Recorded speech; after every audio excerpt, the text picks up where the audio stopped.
경기도 부천의 한 숙박시설에서 불이 나 7명이 숨지고 12명이 다쳤습니다. 사망자 가운데 2명은 추락사고로 숨졌습니다. 지난 8월 22일 부천의 한 호텔의 화재로 7명의 사망자와 12명의 부상자가 발생했는데요. 빠르게 퍼진 유독가스로 인해 더욱 커진 인명피해. 또한 안전하다고 믿었던 에어매트 사고까지 나면서 충격적이었던 상황. 호텔, 아파트와 같이 고층 건물에서 일어나는 화재의 주된 원인들. 그리고 안전하게 탈출하는 방법까지 스튜디오에서 자세히 알아봅니다. 네, 인천 전기차 화재 사건의 충격이 가시기도 전에 부천에서 아주 큰 화재가 발생했습니다. 2명이 사망하고 7명이 다치고 그리고 총 12명의 인명피해가 7명이 숨지고 네. 중상이 2명, 총 12명의 인명피해가 났는데 근데 너무 피해가 커가지고 좀 놀랐어요. 네, 맞습니다. 네. 사실은 이 화재 같은 경우에 많은 분들이 놀라셨던 거는 사실 투숙자 대비해서 사망자가 굉장히 많이 발생했다는 점, 또 이런 과정에서 또 화재로 인해서 사망하신 분들도 있지만 또 이렇게 안전매트를 이용하시다가 또 추락해서 사망하는 이런 상황들이 상당히 좀 많이 충격으로 이렇게 받아들여졌는데요. 그 당시에 화재가 최초에는 7층의 810호에서 발생을 했는데요. 최초에는 투숙자가 여기 이제 들어갔을 때 사실 그 안에 타는 냄새도 나고 탁탁 하는 소리도 들려서 방을 바꿔달라 이렇게 요청을 했다고 해요. 그래서 사실 31분, 7시 31분에 방에 들어갔다가 7시 34분에 다른 층에 다른 객실, 안내된 객실로 이동을 하면서 사실 안타깝게 이 당시에 방 문을 열어놓은 상태로 이제 다른 객실로 옮겼는데요.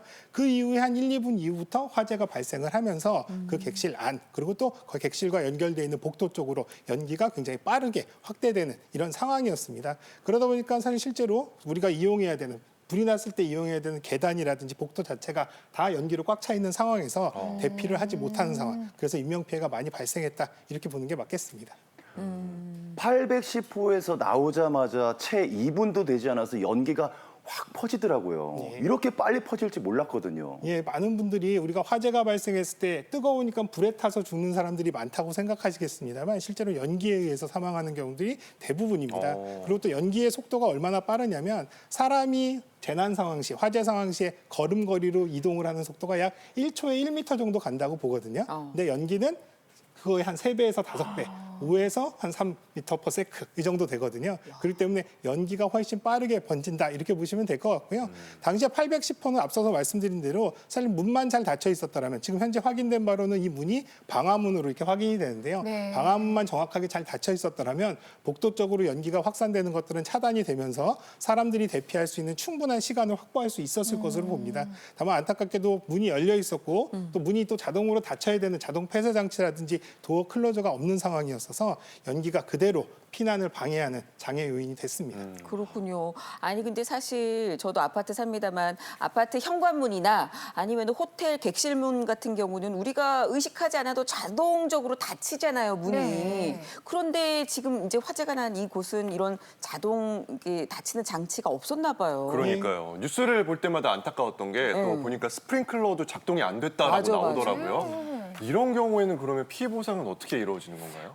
스프링클러가 설치되지 않았던 호텔로 확인이 됐었죠. 왜냐하면 2004년경에 준공이 됐기 때문에 스프링클러가 설치 의무화가 된 것은 2018년 법 개정을 통해서였습니다.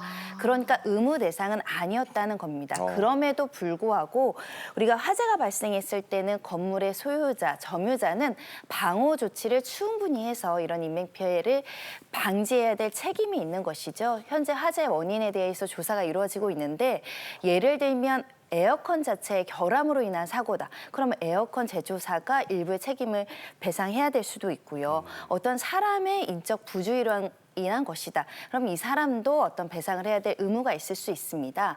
사고 원인이 정확하게 밝혀지지 않는 경우에도 우리 법원에서는 이런 건물의 소유자나 점유자는 설치상의 안전관리가 의무가 있다. 공작물 책임이라고 하는데요. 이런 방호 조치를 성실히 했는지 여하에 따라서 배상 책임을 물게 되어 있고요.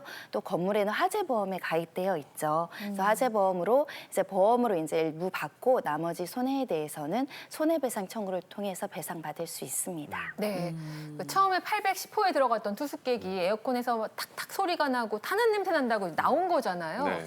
그러면 화재 원인이 에어컨인 건가요? 예, 그렇게 많이 추정을 할 수 있을 것 같습니다. 지금 현재까지는요. 현재 말씀하신 대로 810호에 최초에 투숙하려고 들어가셨던 투숙객분께서 들어갔을 때 에어컨 쪽에서 탁탁 하는 소리도 들렸고 또 타는 냄새도 났고 또 경찰 진술에서는 옆부분에 약간 이제 불꽃 같은 것들도 보였다라고 이제 진술을 했다고 하거든요.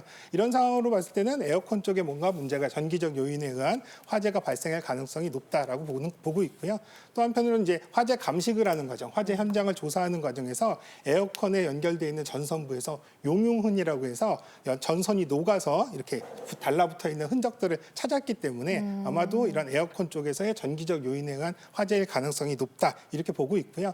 이렇게 에어컨에서 최초로 화재가 발생을 한 이런 불이 이제 그 안에 있는 가구 또 벽면의 재료들, 천정 재료들 이런 것들을 타고 빠르게 확산되면서 대형 화재로 이어진 것으로 그렇게 보고 있습니다.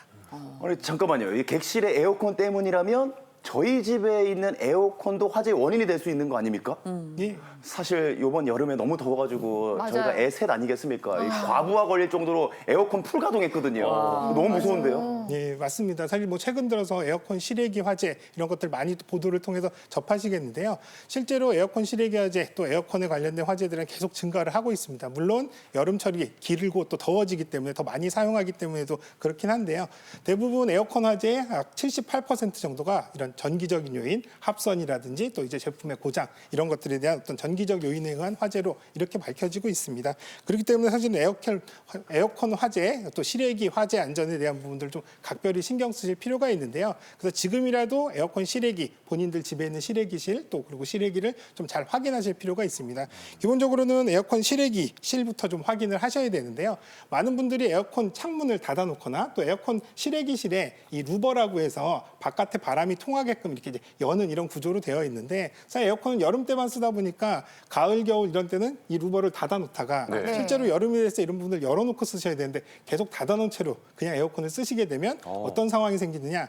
실외기에서 뜨거운 열기를 바깥으로 잘 보내고 신선한 공기들이 이 실외기에 잘 계속 공급이 돼야 되는데요. 이런 것들이 안 되다 보면 그 실 안의 온도가 굉장히 높아지면서 실외기가 무리하게 됩니다. 냉각이 잘 안 되니까 더 많이 돌아서 과열의 원인이 되거든요.